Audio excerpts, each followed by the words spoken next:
AntonioGarciaBooks.com presents Greener on the Other Side, written and read by Antonio Garcia. Become a patron on Patreon to see the behind-the-scenes recording of this podcast. And please take a moment to subscribe to my YouTube channel, and I'll give you a shout-out in a future episode. Are we there yet? Billy asked his dad, ignoring the irritated look he got in response. Soon, Billy, Robert replied. Soon.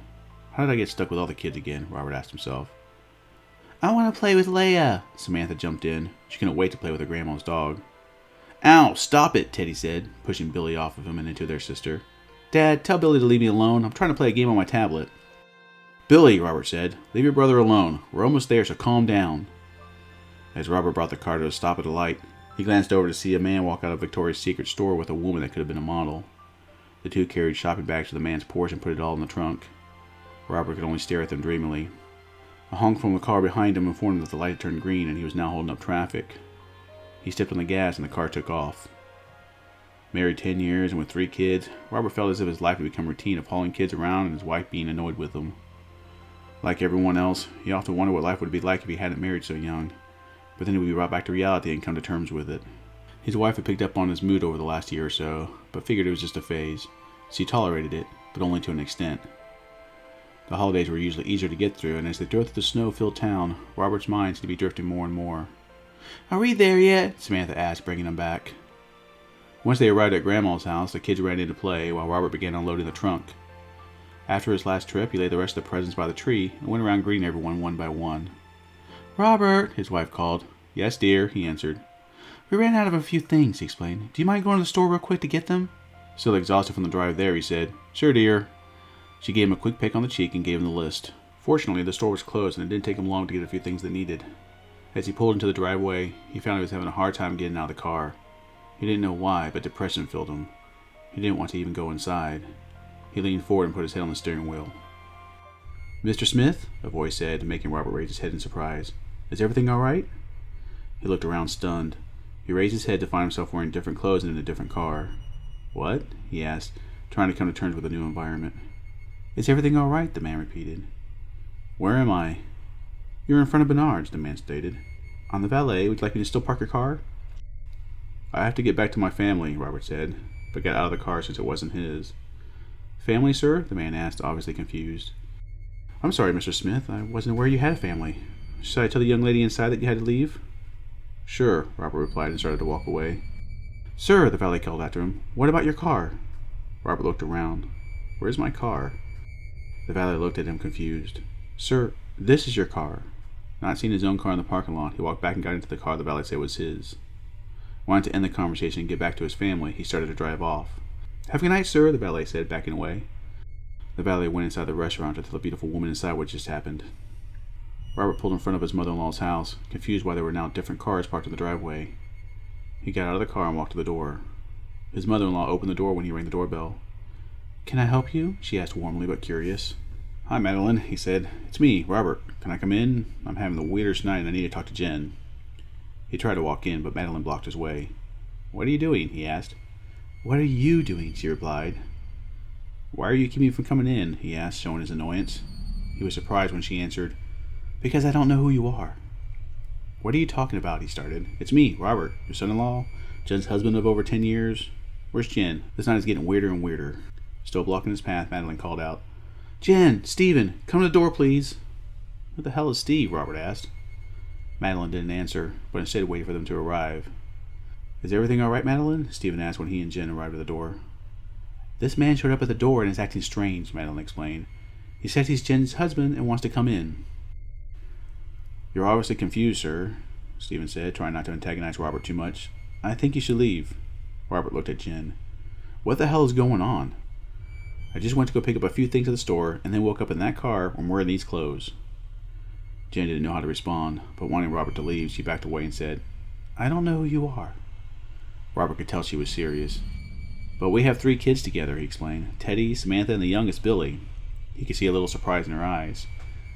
Steve and I have a daughter named Samantha, after my grandmother, but our son isn't named Teddy or Billy. I think you should leave, Stephen stated, dropping the polite sir. Steve pulled the 2 women back, putting himself between Robert and them. Seeing that Robert was deep in thought, he backed away and closed the door. Robert stood there for a few more minutes, unsure what to do. Part of him wanted to pound on the door, but knew that wouldn't lead to anywhere. He decided the only thing he could do was find out what was going on. He sat in his car and stared at the house that only hours before he was in with his family and felt a pain in his chest. Not wanting to give in to despair, he pulled out his wallet, typed the address on his driver's license into the GPS, and decided that was as good of a place to start. He was already driving around in a gorgeous car, but the apartment complex he pulled in front of was something he'd only seen in movies. As soon as he parked, a valet ran to the front and opened his door for him. "Mr. Smith," he said, "welcome home." Too tired to resist, he stepped out of the car and let the valet drive off with it. When he walked into the lobby of the luxurious apartment building, he was met by a bellhop who asked if he could help with anything. Robert was about to wave him off when he realized he had no idea which apartment was his. "I know this is going to sound strange," he said, unsure what the bellhop's name was. "James, sir," the bellhop replied. "Yes, James," Robert continued, "but I can't seem to remember which apartment is mine." James looked at him confused, but over the years he had gotten used to dealing with eccentric rich. "Not a problem, sir," he said with a smile. "Follow me." He led Robert to his apartment and didn't leave until he was safely inside. Robert walked around the apartment, touching everything, trying to get a sense of who he was supposed to be here. His heart ached, as instead of seeing picture after picture of his family, he only saw pictures of himself smiling in picturesque locations around the world. He walked out onto the balcony to take in the view overlooking the city. As he looked over the skyline, his only thought was he wished that Jen was there to enjoy it with him. The doorbell ringing brought him out of his trance. When he opened the door, he was met by one of the most beautiful women he had ever seen, and at least 10 years younger. "Thank you for leaving me at the restaurant all by myself, jerk," the woman said playfully, stepping past him into the apartment. Not knowing what to say, Robert could only stand there and watch as she walked to the bar and made herself a drink. She seems to know a way around, he thought. "I'm sorry, but all of a sudden I wasn't feeling well," he lied. "Actually, I'm still not feeling 100%. She took a sip of her drink and walked over to him. "Poor thing," she said sarcastically. "How many times have I not felt well, but you still dragged me off to some art gallery or something, just to show me off. Suck it up. I stick with you because you have money. You're not the only one around, so I suggest you dig deep and come here." Dumbstruck, he walked over to her. As soon as he was to her, she leaned in and kissed him. Her eyes furrowed as he recoiled. Her lips felt wrong. This whole situation felt wrong. "I think you should go," he said, walking to the door and opening it for her. She looked at him and casually dropped her glass, letting it fall to the ground. Even while it was still shattering, she swaggered past him, barely giving him a passing glance. Slightly afraid that she would return and murder him, he closed the door as soon as she had walked out. He stepped over the broken glass and fell into the very soft couch. Nothing felt right as he looked around the room. He knew this must belong to an alternate version of himself that hadn't married, but maybe focused on his career. If that was the case, he was reaffirmed he had originally made the right choice. When he was with his family, everything felt comfortable and warm. This place felt cold and isolated. "It's too quiet," he thought.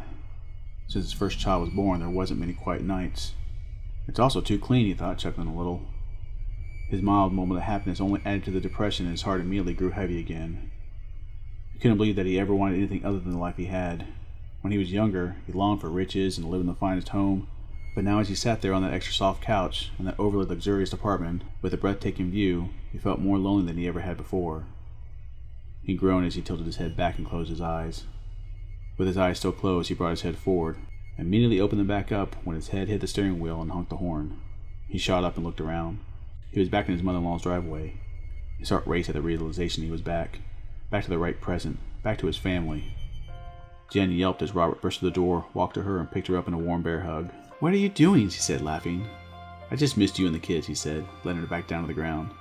"You're acting like a crazy person," she said, lovingly pushing him back. "Now, help me set the table." He brought her in for a long kiss. "This feels right," he thought, keeping his lips to hers as long as he could. "Where's the stuff?" Madeline asked, interrupting them. A hefty laugh was her response. I hope you enjoyed this reading of my short story, Greener on the Other Side. Become a patron on Patreon to see the behind-the-scenes recording of this podcast. Please remember to take a moment to subscribe to my YouTube channel. Every new subscriber will get a shout-out in an upcoming episode. These short story podcasts are uploaded every week to YouTube, Spotify, SoundCloud, iTunes, Instagram, IGTV, Patreon, Reddit, and my website, AntonioGarciaBooks.com. There, you can also order a signed copy of my mystery novel, Sins of the Fathers, and pre-order my upcoming fantasy novel, Black Knight. You can show your support by becoming a patron on Patreon. Follow me on Goodreads, Facebook, YouTube, Spotify, SoundCloud, iTunes, Reddit, and Spreaker, all of which are listed on my website. Again, I hope you enjoy this short story, and you join me again next week.